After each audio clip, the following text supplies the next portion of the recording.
السلام علیکم ورحمۃ اللہ وبرکاتہ۔ بسم اللہ الرحمن الرحیم۔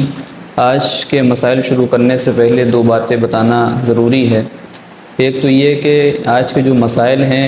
اسی طریقے کے مسائل ابھی گزشتہ کل اپلوڈ ہوئے اور اس میں بھی اہم سوال شامل کیے گئے تھے، لہٰذا جن حضرات نے وہ ویڈیو نہیں دیکھی ہے وہ جا کر کے ڈسکرپشن میں لنک دیکھ سکتے ہیں، چینل کو وزٹ کر سکتے ہیں۔ دوسری بات یہ عرض کرنی تھی کہ محرم کے تعلق سے ایک وظیفہ سوشل میڈیا پہ بہت وائرل ہو رہا ہے، بسم اللہ الرحمن الرحیم کا، لوگ اس کے بارے میں پوچھ رہے ہیں کہ اس کی کیا اصل ہے۔ تو اس تعلق سے فتویٰ آ گیا ہے، آپ کی اسکرین پہ لگا دیتے ہیں۔ اس میں بتایا گیا ہے کہ مفتی شفیع صاحب رحمۃ اللہ علیہ نے جواہر الفقہ جلد 2 صفحہ نمبر 187 پہ لکھا ہے کہ محرم کی پہلی تاریخ کو جو بھی شخص کسی کاغذ پر 113 مرتبہ پوری بسم اللہ الرحمن الرحیم لکھ کر کے اپنے پاس رکھتا ہے تو اس کی برکت سے اللہ تعالیٰ اس کی حادثات سے اور اسی طریقے سے مصائب سے، آلام سے اس کی حفاظت فرمائیں گے۔ اس کا پڑھنا کیسا ہے؟ لہٰذا اس کو پڑھنے سے پہلے یہ دل میں خیال نہ ہو کہ یہ سنت یا لازم ہے یا واجب ہے، یہ سمجھ کر کے نہ پڑھیں۔ بزرگوں کا تجربہ رہا ہے، ان کے مجربات میں سے ہے، لہٰذا عمل کرنے میں کوئی حرج نہیں، لیکن سنت و واجب سمجھ کر کے اس کو نہ پڑھا جائے۔ تو چلیے اب آج کے مسائل شروع کرتے ہیں۔ ایک سوال ہے، کیا اسلام میں غم منانا جائز ہے؟ کہ وہی سوال ہے کہ حضرت حسین رضی اللہ عنہ کی شہادت پہ غم منایا جائے یا کسی کی شہادت پہ غم منایا جائے، تو اس کو خوب اچھی طرح سمجھ لیں۔ حضرت حسین رضی اللہ عنہ تو نواسے ہیں اللہ کے رسول کے، اور ان کے جو نانا ہیں یعنی محمد رسول اللہ صلی اللہ علیہ وسلم، ان سے کتنی زیادہ محبت کرنے والے صحابہ کرام کی جماعت ہے، ان سے کتنی زیادہ محبت کرنے والی ازواج مطہرات اور خاص طور سے حضرت عائشہ رضی اللہ عنہا ہیں، اور ان کی بیٹی حضرت فاطمہ رضی اللہ عنہا ہیں۔ تمام لوگ ہیں۔ حضرت محمد صلی اللہ علیہ وسلم جس دن اس دنیا سے رخصت ہوئے، اس کے بعد حضرت ابو بکر رضی اللہ عنہ کا 2 سال کا دور رہا، حضرت عمر رضی اللہ عنہ کا 10 سال کا دور رہا باقاعدہ، اور بھی دیگر صحابہ کرام رضی اللہ عنہم اجمعین، بڑے بڑے صحابہ، اکابر صحابہ موجود تھے، لیکن کسی سے یہ نہیں پتہ چلتا ہے کہ نبی صلی اللہ علیہ وسلم کا غم منایا ہو یا ان کے لیے نوحہ خوانی کی ہو، کسی بھی طرح کی کوئی بھی رسم و رواج یا کسی بھی طرح کی کوئی خرافات صحابہ کرام سے ہمیں نہیں ملتی۔ لہٰذا جب نبی صلی اللہ علیہ وسلم کا غم نہیں منایا گیا تو پتہ یہ چلتا ہے کہ اسلام میں کوئی بھی غم نام کی چیز نہیں ہے۔ ہاں، اگر کسی قریبی کا انتقال ہوا ہے تو 3 دن تک کے غم ایک انسان منا سکتا ہے، اور ایک خاتون کے لیے، اس کے شوہر کے لیے جو غم منانا ہے جس کو سوگ کہتے ہیں، وہ 4 مہینے 10 دن کا ہے، اس کے علاوہ کوئی حقیقت نہیں ہے۔ ایک سوال یہ ہے کہ حضرت حسین رضی اللہ عنہ نے اپنے گھر والوں ساتھ شہادت دی تو ہم غم کیوں نہ منائیں؟ تو اس کا جواب یہ ہے کہ حضرت حسین رضی اللہ عنہ نے یقیناً شہادت کے مقام پر فائز ہوئے اور گھر والوں کے ساتھ شہید ہو گئے، اسلام کے لیے، دین کی بقا کے لیے۔ انہوں نے کسی ظالم کے ہاتھ پر بیعت کرنا مناسب نہیں سمجھا، انہوں نے اسلام کو آگے رکھا، انہوں نے توحید کو آگے رکھا، انہوں نے انصاف کو آگے رکھا، اس لیے انہوں نے شہادت کو پسند کر لیا، لیکن جھکنا ظالم کے آگے پسند نہیں کیا۔ اب ہم کو یہاں سے سبق تو یہ لینا چاہیے تھا کہ حضرت حسین رضی اللہ عنہ نے اس میدان کربلا میں بھی نماز قضا نہیں ہونے دی، لہٰذا ہم کو بھی یہ چاہیے کہ ہم عزم مصمم کریں، کم سے کم یہ جو 10 محرم آ رہی ہے اس دن کر لیں۔ حضرت حسین رضی اللہ عنہ سے محبت ہے، اس کی بنا پر کر لیں کہ جس طریقے سے حضرت حسین رضی اللہ عنہ نے اس خطرناک ماحول میں بھی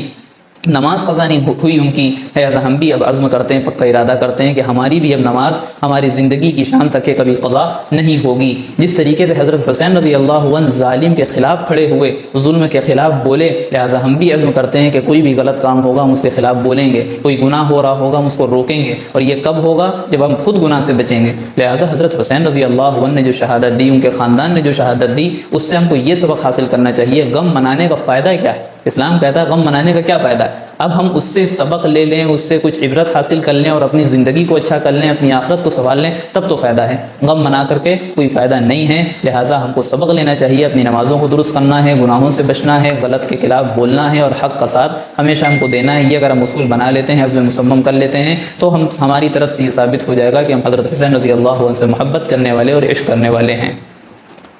ایک سوال ہے کہ نوحہ خوانی کرنا، تعزیہ نکالنا، قبرستان جانا ضروری سمجھنا، اور اس مہینے کو منحوس سمجھنا، اس میں شادی کرنے کو منحوس سمجھنا، کاروبار 10 محرم کو اس وجہ سے نہ کرنا کہ اس میں بے برکتی ہوگی، برکت نہیں ہوگی، عاشورہ کے دن یہ سب کرنا کیسا ہے؟ یہ تمام چیزیں بدعات اور رسومات میں سے ہیں، یہ تمام چیزیں بدعات اور رسومات میں سے ہیں، ان تمام چیزوں سے بچنا ضروری ہے۔ بلکہ تعزیہ نکالا جاتا ہے، بعد لوگ اس کی پوجا کرتے ہیں، حال یہ اس کی پوجا کرتے ہیں، لہٰذا تمام چیزوں سے بچنا ضروری ہے۔ اس کی کوئی اصل نہیں ہے، کسی تابعین سے اس کا ثبوت نہیں ملتا، کسی صحابی سے اس کا ثبوت نہیں ملتا ہے۔ اور اسی طریقے سے بدعت کے بارے میں اللہ کے رسول صلی اللہ علیہ وسلم کی صاف حدیث ہے کہ کل بدعۃ ضلالہ وکل ضلالۃ فی النار، کہ ہر بدعت گمراہی ہے اور ہر گمراہی جہنم میں لے جانے والی ہے۔ لہٰذا کوئی بدعت کو اختیار کرتا ہے، بدعت پر عمل کرتا ہے، سنت کو چھوڑ دیتا ہے، اسلام کے طریقے کو چھوڑ دیتا ہے، تو وہ گمراہ ہوگا اور گمراہیوں کا ایک ٹھکانہ ہے وہ جہنم کا ہے۔ لہٰذا اگر ہم کو جہنم سے بچنا ہے تو بدعتوں کو چھوڑنا پڑے گا۔ ایک سوال اور پوچھا جاتا ہے کہ محرم الحرام میں اہل سنت والجماعت کی طرف سے بہت سارے جلسے اب ہونے لگے ہیں، جس کو جلسہ شہداء اسلام کہا جاتا ہے، تو اس کی کیا حقیقت ہے؟ یہ بھی ایک طرح کی بدعت ہے؟ تو یہ بدعت اس کو نہیں کہہ سکتے، کیونکہ یہ اصل نہیں ہے، اس کو مقصد نہیں بنایا گیا ہے، مقصد یہ نہیں ہے۔ مقصد اس کی وجہ یہ ہے کہ جب صحابہ کرام رضی اللہ عنہم اجمعین کو ایک جماعت گالیاں دے گی، ایک جماعت برا بھلا کہے گی، اور ایک جماعت نے صرف حضرت حسین رضی اللہ عنہ کی شہادت کو بیان کرنا ہے، تو ایک جماعت ایسی بھی کھڑی ہونا چاہیے کہ وہ دوسرے صحابہ کرام کو یاد کرے، دوسرے صحابہ کرام جتنے بھی صحابہ کرام ہیں سب کی تعریف بیان کرے، ان کی محبت کو ایمان کا حصہ بتائے، اور ان کے جو انعامات قرآن میں ذکر ہیں ان تمام چیزوں کو گنائیں۔ اسی طریقے سے حضرت حسین رضی اللہ عنہ کے علاوہ جو شہداء ہیں جو اسلام کے لیے قربان ہو گئے، جنہوں نے اپنی شہادت دے دی، سب سے پہلی شہیدہ حضرت سمیہ رضی اللہ عنہا ہیں، ان تمام شہداء کا تذکرہ کیا جائے۔ ان جلسوں کا مقصد یہ ہوتا ہے، صرف حضرت حسین رضی اللہ عنہ کو یاد کرنا یہ دوسرے شہداء کے ساتھ حق تلفی ہے، ان کے حق کو ماننا ہے، ان کے ساتھ ناانصافی ہے گویا کہ ایک طرح۔ لہٰذا ایک جماعت ایسی کھڑی ہوتی ہے کہ جو شہداء اسلام کے جلسے کر کے وہاں پہ صحابہ کرام کا نام لیتے ہیں، ان کی تعریف بیان کرتے ہیں، لہٰذا اس میں ہم کو شریک ہونا چاہیے۔ بلکہ میں ایک قدم آگے بڑھ کر کے یہ کہنا چاہتا ہوں کہ یہ جو شہداء اسلام کے جلسے پورے ملک ہندوستان میں ہو رہے ہیں، اس کی جڑ کیا ہے، اس کی بنیاد کیا ہے؟ اس کی بنیاد رکھی گئی اسی شہر لکھنؤ میں۔ اس کی بنیاد رکھنے والے امام اہل سنت حضرت مولانا عبدالشکور فاروقی رحمۃ اللہ علیہ، جنہوں نے 105 سال پہلے اس جلسے کی بنیاد رکھی، اور آج تک کہ الحمدللہ 105 سال سے یہ سلسلہ جاری ہے۔ اللہ تعالیٰ نے اس میں ایسی برکت دی کہ آج تک یہ سلسلہ جاری ہے، اور آج بھی لکھنؤ میں 15 دن باقاعدہ روزانہ طور پر جلسے ہوتے ہیں، اور اس میں ملک کے بڑی بڑی شخصیتیں، بڑے بڑے علماء کرام تشریف لاتے ہیں اور بہت ہی قیمتی باتیں سامعین کے حوالے کر کے جاتے ہیں۔ لہٰذا جو لکھنؤ میں رہتے ہیں، لکھنؤ والے ہیں، ان کو چاہیے کہ ان جلسوں میں شریک ہوں، جو شوکت علی احاطے میں ہوتا ہے یا مولانا عبدالشکور حال میں ہوتا ہے، دارالمبلغین مدرسہ ہے اس میں۔ اور جو لکھنؤ کے باہر رہتے ہیں تو ان کے لیے ایک سہولت فراہم کی گئی ہے کہ آن لائن ہی یعنی لائیو نشر کیا جاتا ہے بیان کو، تو وہ یوٹیوب چینل پہ بھی جا کے دیکھ سکتے ہیں، اور فیس بک چینل پہ بھی، جو فیس بک پیج ہے اس پہ بھی جا کر کے دیکھ سکتے ہیں۔ یوٹیوب چینل کا نام اور تمام تفصیلات آپ کے سامنے دے دی جائیں گی انشاءاللہ۔